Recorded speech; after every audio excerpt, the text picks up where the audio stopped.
नमस्कार। हरिभूमि टीवी पर आपका स्वागत है। अंडरवर्ल्ड की दुनिया से एक ऐसी खबर सामने आई है जिसने सरहद के पार पाकिस्तान में भी सनसनी मचा दी।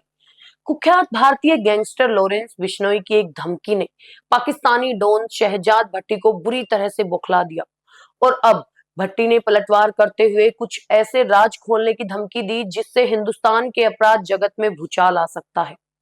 कुछ दिनों पहले कश्मीर के पहलगाम में हुए कायराना आतंकी हमले के बाद लॉरेंस बिश्नोई ग्रुप ने सोशल मीडिया पर एक पोस्ट जारी की। इस पोस्ट में पाकिस्तानी आतंकी हाफिज सईद की तस्वीर पर क्रॉस का निशान लगाया गया था और उसमें लिखा था कि इस हमले का बदला बहुत जल्द लिया जाएगा। लॉरेंस ग्रुप ने यह भी धमकी दी कि वो पाकिस्तान में घुसकर एक ऐसे शख्स को मारेंगे जो 1 लाख के बराबर होगा। लॉरेंस की इस धमकी के बाद पाकिस्तानी डॉन शहजाद भट्टी का एक वीडियो सामने आया जिसमें वो गुस्से से आग बबूला नजर आ रहे हैं। भट्टी ने लॉरेंस को खुली चुनौती देते हुए पंजाबी सिंगर सिद्धू मूसेवाला और मुंबई में एनसीपी नेता बाबा सिद्दीकी की हत्या के राज खोलने की धमकी दी। उसने ये भी कहा कि अब दोस्ती खत्म हो चुकी है और देश पर बात आने पर वो चुप नहीं बैठेगा। तो क्या है शहजाद भट्टी के इस धमकी भरे वीडियो में, आइए सुनते हैं उसकी 8 बड़ी बातें जो उसने लॉरेंस बिश्नोई को संबोधित करते हुए कही। उनका पहला बयान। भट्टी ने अपने वीडियो में लॉरेंस को संबोधित करते हुए कहा कि वो पाकिस्तान में घुसकर 1 लाख मुस्लिमों को मारने की बात कर रहा है। इस पर भट्टी ने तंज कसते हुए कहा कि लॉरेंस तो किसी भी देश में एक चिड़िया तक नहीं मार सकता। उसने दावा किया है कि वो लॉरेंस को अच्छे से जानता है और लॉरेंस भी उसके सिस्टम से वाकिफ है। दूसरा बयान। भट्टी ने लॉरेंस को धमकी देते हुए कहा कि उसे मजबूर ना किया जाए कि वो उन तमाम ऑडियो और वीडियो मैसेजेस को मीडिया में जारी कर दे जिसके बाद लॉरेंस की सरकार उससे सवाल जवाब करेगी।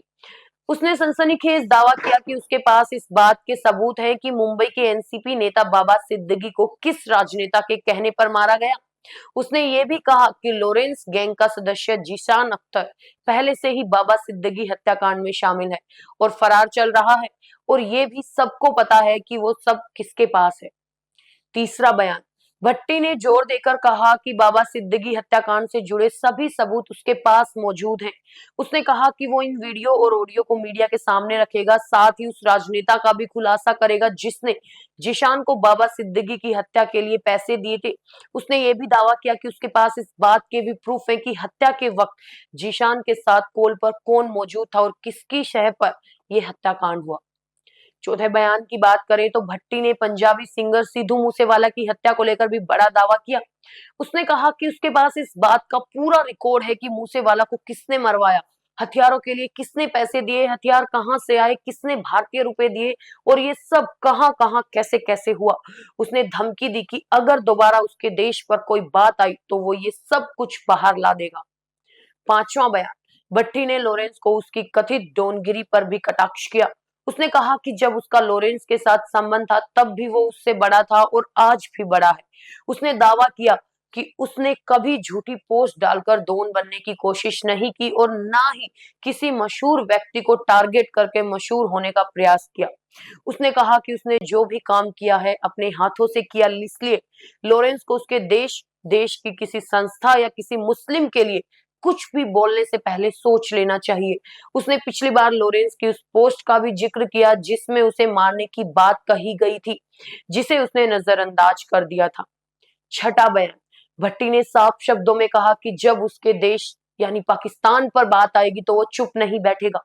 उसने लॉरेंस को चुनौती देते हुए कहा कि वो उसे सारी जिंदगी का समय देता है कि वो उसका नुकसान करके दिखाए।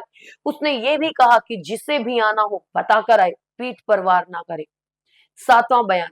भट्टी ने अपने अतीत का जिक्र करते हुए कहा कि उसने बचपन से गोलियों की आवाजें सुनी हैं।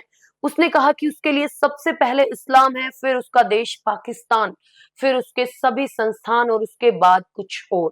उसने लॉरेंस को चेतावनी दी कि जब वो जेल से बाहर आएगा तो उसे पता चलेगा कि जिन लोगों की उंगलियों पर वो नाच रहा है वही लोग उसका नुकसान करेंगे। उसने लॉरेंस को जेल से बाहर आकर खुद मैदान में लड़ने की चुनौती दी और उसे याद दिलाया कि पाकिस्तान का एक शहजाद भट्टी अभी जिंदा है। आठवां बयान। अंत में भट्टी ने साफ तौर पर कहा कि अगर लॉरेंस ने उसकी देश के बारे में कुछ भी कहा तो वो बर्दाश्त नहीं करेगा। उसने कहा कि अब ये दोस्ती यारी खत्म हो चुकी है और वो आगे से ऐसी कोई बात नहीं सुनना चाहता। उसने लॉरेंस के गैंग के अच्छे कामों का भी जिक्र किया, जैसे कि बाबा सिद्दीकी जो एक मुस्लिम थे, उसको एक मुस्लिम के हाथों ही मरवा दिया। उसने सिद्धू मूसेवाला की हत्या पर भी सवाल उठाया और कहा कि मूसेवाले के साथ लॉरेंस गैंग का 1% भी विवाद नहीं था, लेकिन उन्होंने सिर्फ पैसे लेकर उसे मार दिया। उसने ये भी दावा किया कि उसे सब पता है कि सिद्धू मूसेवाला का किस सिंगर के साथ मसला था और किसके कहने पर उसे मारा गया।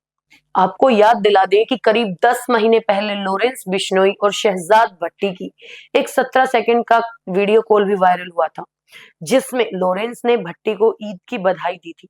सूत्रों के मुताबिक ये वीडियो कॉल सिग्नल ऐप के जरिए की गई थी, लेकिन अब लॉरेंस की धमकी के बाद दोनों के बीच की ये पुरानी दोस्ती दुश्मनी में बदलती हुई नजर आ रही है। शहजाद भट्टी ने इन सनसनीखेज दावों में कितनी सच्चाई है? क्या वाकई उसके पास सिद्धू मूसेवाला और बाबा सिद्दीकी की हत्या से जुड़े ऐसे राज हैं जिनके खुलने से भारतीय अपराध जगत में तहलका मच जाएगा? और लॉरेंस बिश्नोई अब इस धमकी का क्या जवाब देगा? क्या अंडरवर्ल्ड की ये जंग सरहदों के पार और भी खतरनाक मोड़ लेगी? इन सभी सवालों के जवाब और इस पूरे मामले की हर अपडेट के लिए जुड़े रहिए हमारे चैनल के साथ और इस वीडियो को ज्यादा से ज्यादा लाइक करें और शेयर करें, ताकि ये सनसनीखेज खबर हर किसी तक पहुंच सके।